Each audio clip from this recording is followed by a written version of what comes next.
Family, here we go. We're back at it. I'm Josh. This is the Quick Speed Shop. Behind me, Dodge truck chassis. Let's take a look.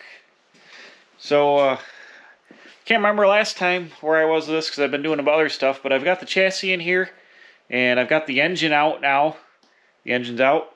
I want to get this thing stripped down, and I'm going to take it and send it to the sandblaster, and I want to get this thing sandblasted to be a good start for a good chassis here. So what I want to do is get all the old bed mounts off here. This had a this truck, the 75, this chassis had a full-size, fleet side box on it, and it's remnants of the bed mounts. I'm going to get these off, take the rivets out, pull them off because I don't need those. I got to cut this, whatever this was, welded to the side of the frame. There's some rot behind that. And I actually want to take the spring hangers off front and rear so I kind of get sandblasted behind that. In the previous video, I showed you this frame is really nice shape. Solid rust-wise, except for on this side where the fuel tank was. It is pitted pretty bad here, and it's actually got a little bit of thin spot in it down here, on this side down here. So I've got to get this apart. I'm going to have to fix this side of the frame, and I'm going to make it match on the other side. I'm going to reinforce it some, weld some extra plate on it. And I also want to do a little bit of repair around here. It's a little thin around the spring hangers, so I'm going to take these off, and I'll might need to patch a little bit in there or gussy it up a little bit. So that's what I'm working on tonight. I want to get this thing started, getting stripped down, take this homemade bumper off. It's kind of welded and bolted on. Take all this bracketry out of here. I've got a Ram Charger tank. I'm going to be using the 36-gallon Ram Charger tank, mounting that in the back of the truck so I can run dual exhaust in the frame. That's a pretty good Dodge truck mod. This is an 87 Ram Charger plastic tank here. I talked before in another video about the springs being junk. Sneak peek, rough country 4-inch suspension lift over here on the ground. So I got new springs, forward all the way around, 4-inch rough country suspension lift. That's going to be going in the chassis. I might have to get the torch out to heat some of this stuff up. I don't want to break it. I'm going to try to get these shot loose. Oh, coming right off. Oh, look at that. Would you look at that? I sprayed all the bolts down with some spray stuff a while ago, so they've been soaking. So hopefully stuff comes apart easy, because that would be a bonus.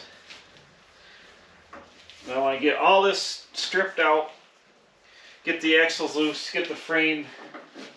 I'll have to take it on a trailer. There won't be any springs or axles in it. It'll just be the bare frame itself. Oh yeah. You can see the remnants of the factory Meyer snowplow package. I'm going to take that off too. I've got the actual truck, the 80 that I'm building, has the complete plow mount on it. I'll use the one off that frame on front of this truck.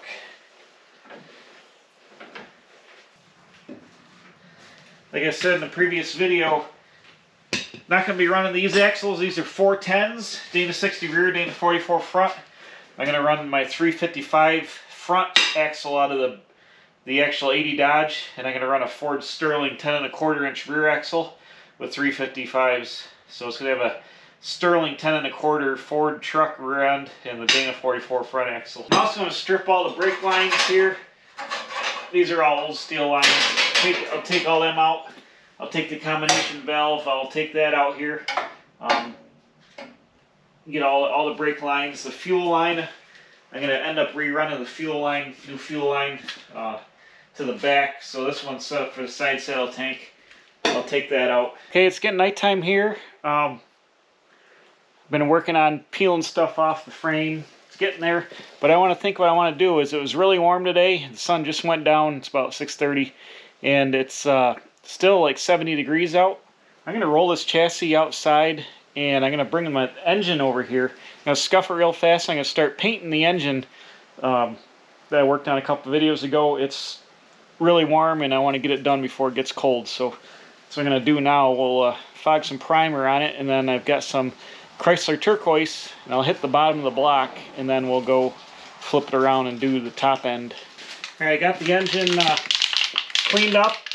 I've already put rust converter on it a while ago, and it should be good to go. I scuffed my oil pan with Scotch-Brite, and then I sprayed the whole thing down with brake cleaner, so it should be pretty clean and oil-free. I got some rusty metal primer from Rust-Oleum. I'm going to paint the block with the primer first, and then I'll get out the turquoise and we'll fog on the turquoise here. But it should work pretty good. Let's see what happens. It's doing primer things.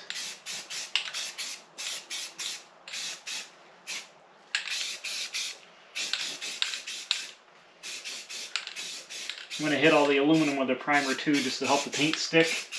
The secret to using engine enamel is to use some good primer so the paint sticks. That's the secret.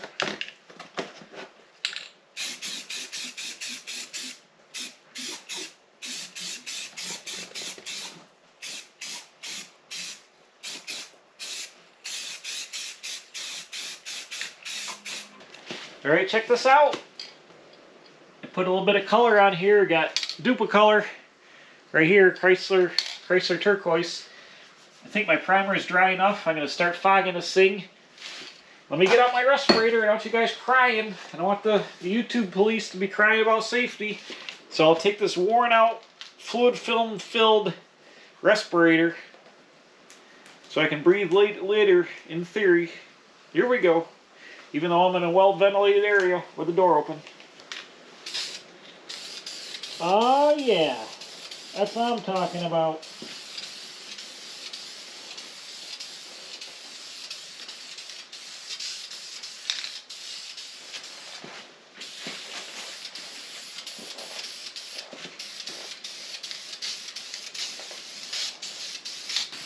This is nice.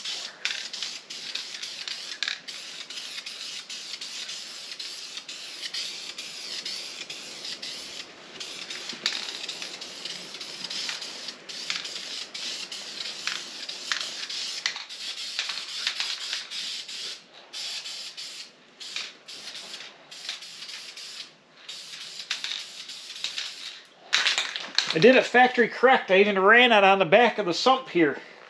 Factory runs and all. Perfect. Well, nobody will see that. So I'll let this dry. I'll let this guy dry a little bit. We'll put a second coat on, and then it should be good to go here. Now it's time for some sacrilege. Got a nice polished, well, it was polished, so I scuffed it with Scotch-Brite. Watch this. Here we go. Oh no! Primer. No! Ruining it. Ruining it. Yep, that's what's happening. Just forgot to plug that hole. I want this to be turquoise just like the engine. So that's what it's going to be. That's what it's going to be. Because this thing would get all corroded. This truck may see salt, winter duty, plowing and stuff, and you know, I might need it for four-wheel drive. So it is going to get, all the bare aluminum is going to become body color, or engine color. I'm going to spin the engine over. I've primed the intake, and I set it on there so I could paint around the heads where it's going to be exposed, so I can get some color on that. And let's see, I set the old Magnum valve covers on here just to keep the paint out of the valve train. But now I got another can, a Duplicolor Chrysler Turqoise, and we're going to paint this all up. Oh yeah, that's what I'm talking about.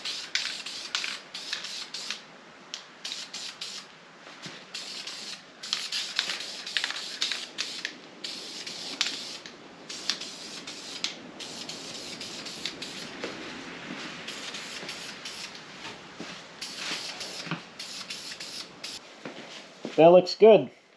I'll put a couple more coats on the top of the engine and we'll be ready for action. Alright, bam, check it out. This thing looks mint. Got a couple of good coats of paint on everything. It looks nice. I set the just set it up for display. Got the Holley 600 vacuum secondary. I bought this. It's rebuilt. All rebuilt. I got it at a swap meet for 230 bucks. That's a really good price because this is about a $500 carburetor now. I got my Mickey Thompson valve covers. I'm going to clean these up. Not sure if I'm going to leave them aluminum and paint them like aluminum color, or I might paint them blue, then sand the paint off the Mickey Thompson and the fins. Just have that be exposed aluminum. I'm not sure yet. You can see this one was Hemi Orange and Chrysler Turqoise at some point on the side there. This one's a little bit more corroded. That's what would happen if I ran this thing just in bare valve covers. They would end up all corroded. So I got to work on getting these cleaned up. Maybe I can find like a bead blaster and bead blast them. Get them bead blasted up nice and do something with them. Either paint them silver or turquoise. So I think being all turquoise, so it would look kind of cool, just with the Mickey Thompson showing, or I'm not sure yet. So anyways, I got that to think about. I got a new water neck. It's just one from Summit. It's brass. It's chrome plated brass, so that'll go on there, a little bit of bling. But all the accessories will be black. As you can see over there, that's the 360. So you see all the accessories on the front. The snowplow power steering pump, or actually the power steering pump for the truck goes up here. Then the snowplow pump's down here. There's a lot of nonsense that's going to get bolted onto this. Bought these stainless steel headers on eBay for like 90 bucks. They're Magnum style headers. This is a Magnum engine, but they will go on here, obviously. But the problem is, this truck, when I put it together with the 4-speed, all the clutch linkage, the Z-bar and all that stuff is right here. And I don't think the rear dump Magnum manifold is going to work out for the mechanical clutch leakage in the chassis. So I think I'm going to buy some stainless steel center dump shorty headers for a regular old style Mopar. They make them on eBay. They're like 90 bucks. And then just get a center dump. And that way I could actually use the factory head pipes, which I have. And I'm going to convert them into dual exhaust. But I might leave the crossover and then cut in a dual over here. I'm not sure yet. But if I get, the older style headers, it'll allow me to use factory hookups. Because I'm almost 100% positive this is not going to work in the back here. So it'll look something like this with stainless steel headers on the side of it. So it'll be kind of flashy. I've had good luck with these cheap eBay headers. They're all TIG welded. They're super thick flanges. I run a set on my hot rod shop truck. Some lake style headers. Cheap stainless steel eBay units, and I've had really good luck with them. So you can't really screw up stainless. They're all TIG welded, so they're that's one thing I will bend on some cheap parts, is the headers seem to last. So it'll be dressed up pretty cool in the truck. The rest of the truck's gonna be ratty, but you open the hood and you'll have this like kind of restored engine in here. So that'd be pretty cool. I'm really happy with this. I'm glad the weather is super nice, and this engine's gonna look awesome in the truck. All painted up turquoise with the Mickey Thompson valve covers, a period correct piece. We successfully disguised this 5.9 Magnum, which is, if you haven't watched the other videos, I'm sorry, I should have left off of that. This is a 5.9 liter Magnum, like a 99 or 2000 engine, and the original, one of the original style, LA style 360s is there, but I put LA style timing cover, water pump. I got a LA balancer specifically for Magnum. I've got this dual setup intake from eBay, $300 air gap style intake that is drilled for Magnum heads and LA style heads.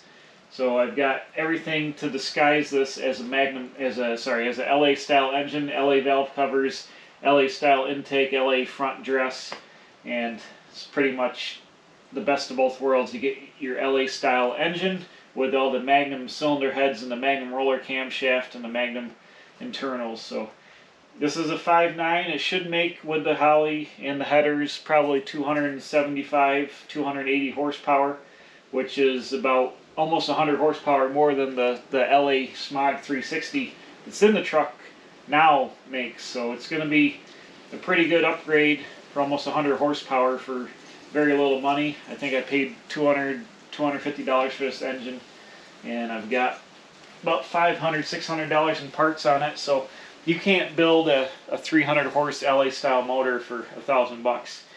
So this is a really good option.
Well, that wasn't too bad. I drilled out the rivets holding the spring hangers on. I was going to try to fix these, or they've been torched out here because somebody got rid of the shackles at some point, but they're pitted down here and the bolt hole in the back, this one is shot. So I ordered up some brand new ones. They weren't cheap. They're $200 to bolt on here, but that's the only place I could find them. They had them in stock, and this is a pretty important piece of your suspension. You know, I didn't want it half pitted and junk, so I also wanted to get sandblasted behind here because the frame is a little thin behind the hanger. Hopefully that'll be alright, but at least it'll be good to be painted behind it. I'm unbolting the front hangers here. I got one bolt loose. That one's fighting me. I might have to hit the air chisel. But as soon as I pop them bolts out, I can pull the whole rear suspension right out from under the truck.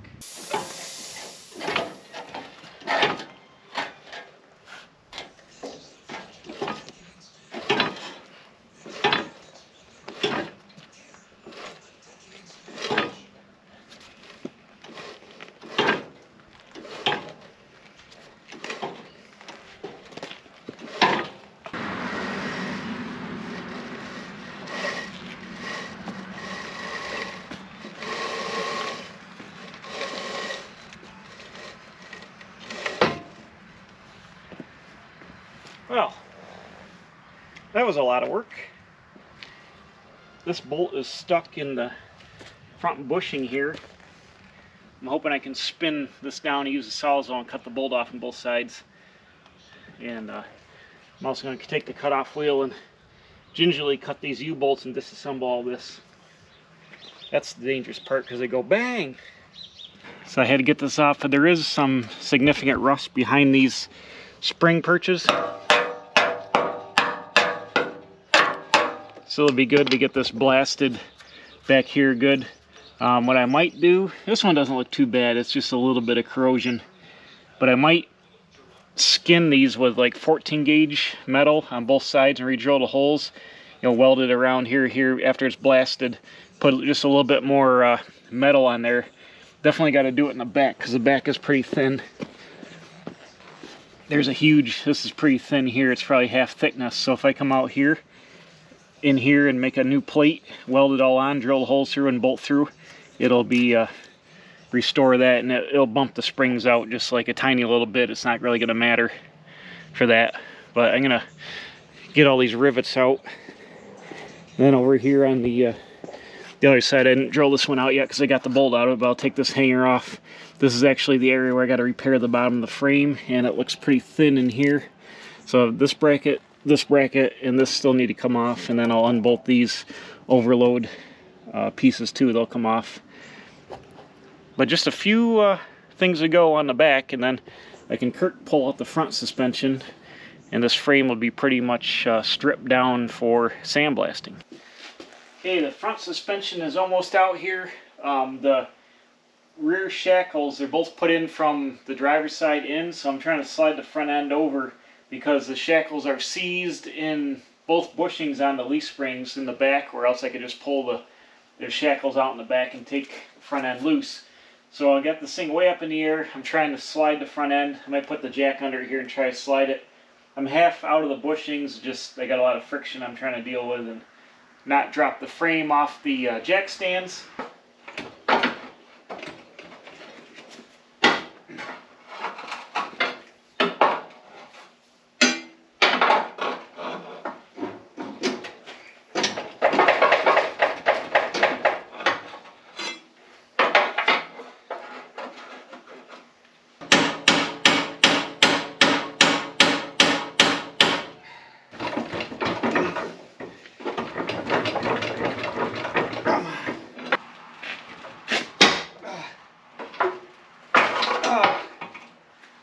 Man.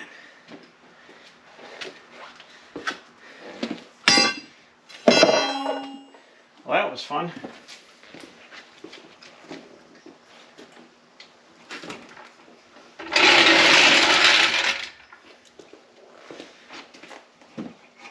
That's what I'm talking about. Oh. Well, there we go.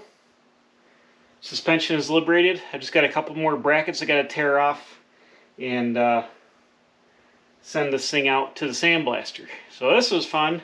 Hope you enjoyed seeing the engine get painted, and I can't wait to get this thing back from the sandblaster so we can start reassembling with new springs, the good axles, the whole 9 yards with the engine in, and start building the brown Dodge. So I gotta take a break, but thanks for watching, appreciate it. The brown Dodge truck project's gonna be super cool, so make sure you stay tuned for the whole build series, and whatever else is going on here, you're gonna see it, bam, at the Quick Speed Shop. I'm a professional, don't try this at home.